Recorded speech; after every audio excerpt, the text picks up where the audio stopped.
성부와 성자와 성령의 이름으로 말씀드립니다.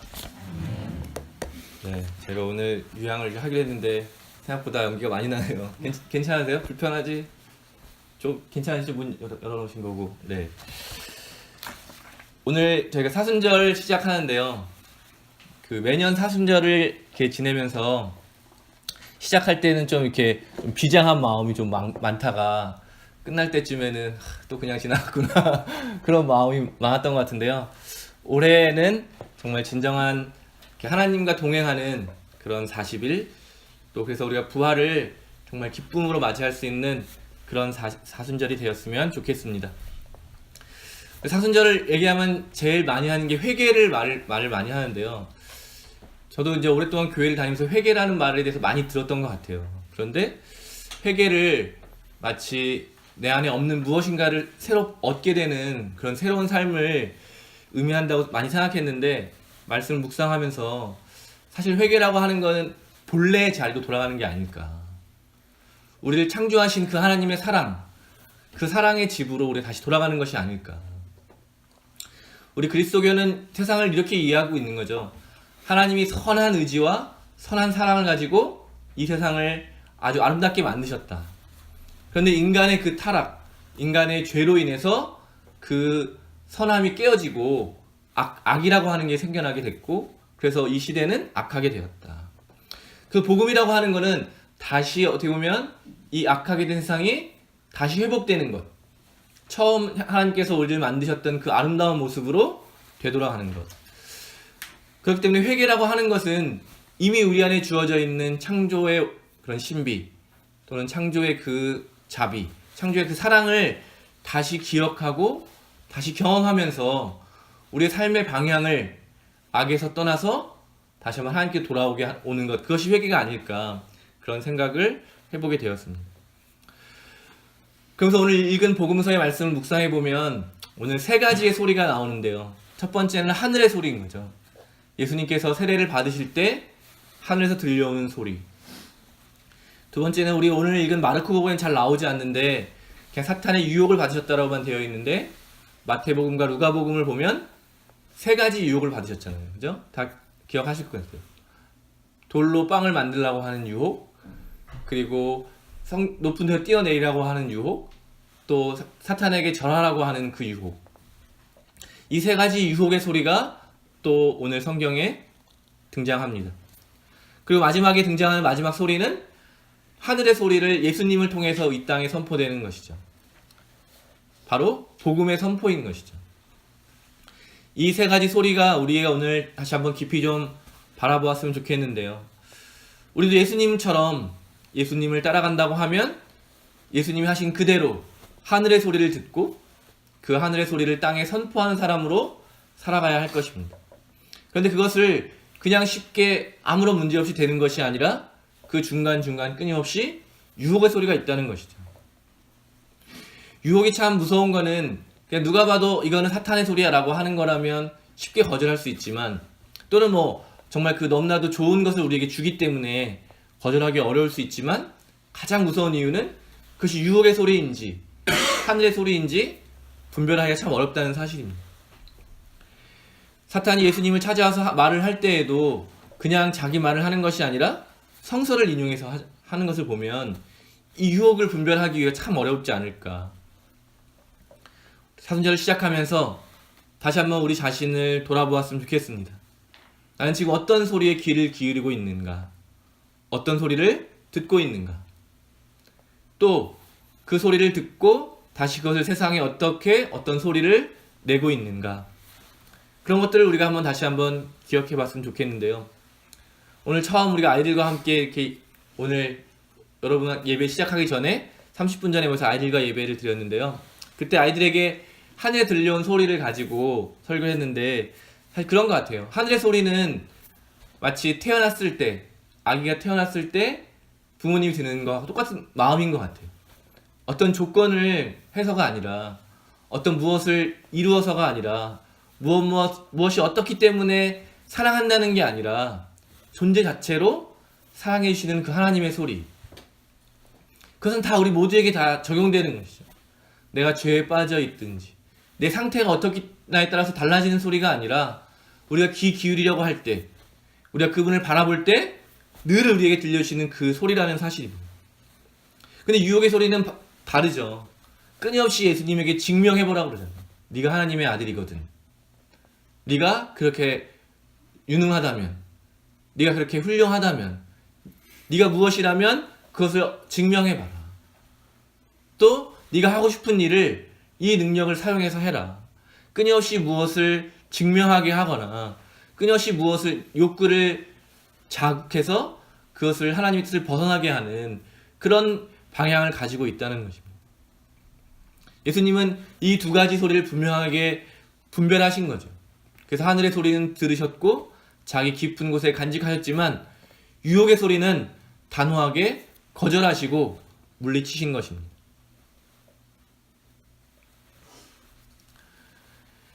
예수님께서 발견하신 하나님의 사랑은 값없이 주어지는 선물과도 같은 것이죠. 우리가 그래서 은혜라고 하고 은총이라고도 하는 것인데요.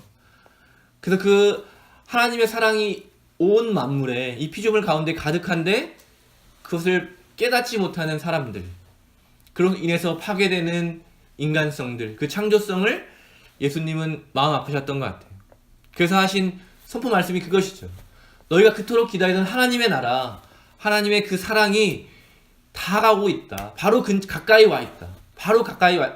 그렇기 때문에 지금까지 두려워하면서 또는 잘못된 소리를 듣고 잘못된 그 삶의 방향을 바꾸어서 다시 하나님을 향해서 돌아오라. 하나님 나라의 선포는 바로 이러한 창조의 회복이고 다시 하나님의 자비가 다시 우리 안에 회복되는 그런 나라인 것이죠. 결국 예수님께서 우리에게 보여주신 부활의 삶이라고 하는 것은 세례로 보여주시는 것처럼 잘못된 길을 떠나서 새로운 시작할 수 있다. 그리고 그 시작의 근거에는 하나님의 사랑이 있고 하나님의 정의가 있고 하나님의 자비가 있다라고 하는 것입니다. 그렇기 때문에 다시 한번 부활을 우리가 기대하고 고대하는 그 부활은 바로 회개와 같은 의미인 것이죠. 이미 우리 안에 주어져 있는 그 축복, 창조의 신비를 다시 한번 살아가는 것, 그것이 바로 부활이 아닐까 생각해 보게 됩니다.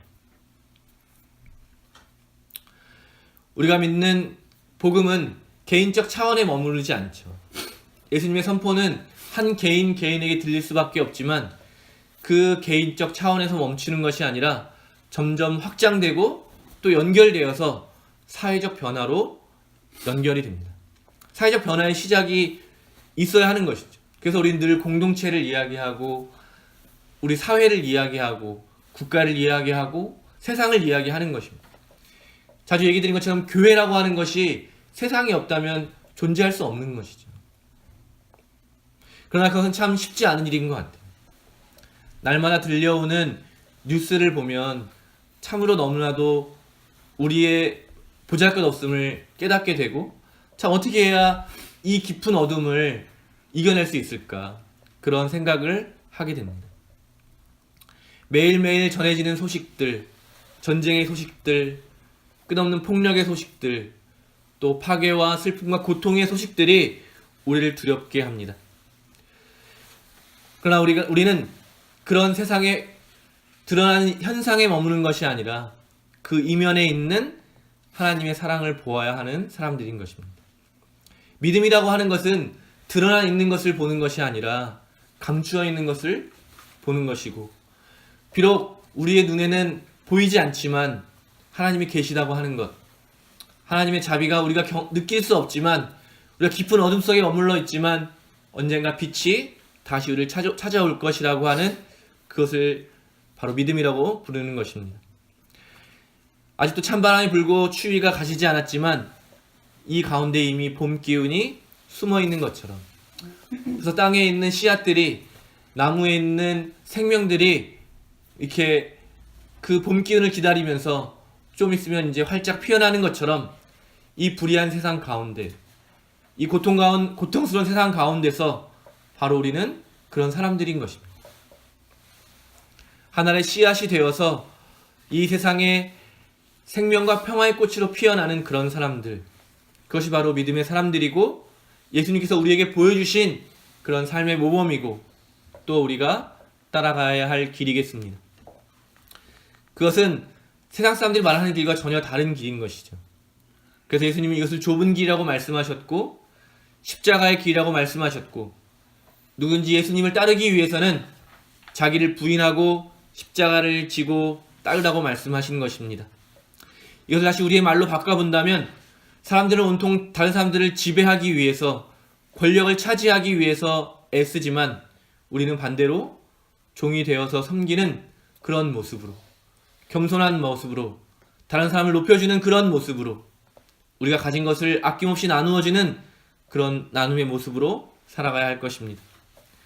돈이야말로 최고다라고 하면서 돈을 모든 것 위에 가장 큰 가치로 두는 사람들에게 청빈과 무소유야말로 하나님께서 우리에게 허락하신 큰 풍요로움이라는 사실을 삶으로 보여야 되겠습니다.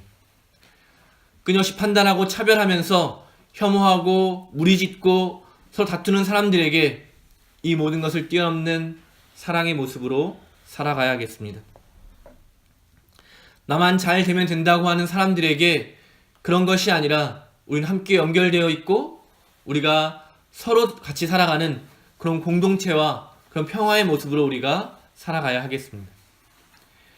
연약함과 질병, 가난과 우울, 슬픔과 지침 그런 것들로 고통당하는 사람들에게 그 안에 숨겨져 있는 생명의 풍성함이 무엇인지 아무리 짓눌러도 짓눌려지지 않는 아무리 고통 속에도 기쁨을 잃어버리지 않는 그런 삶의 모습을 우리가 보여야겠습니다.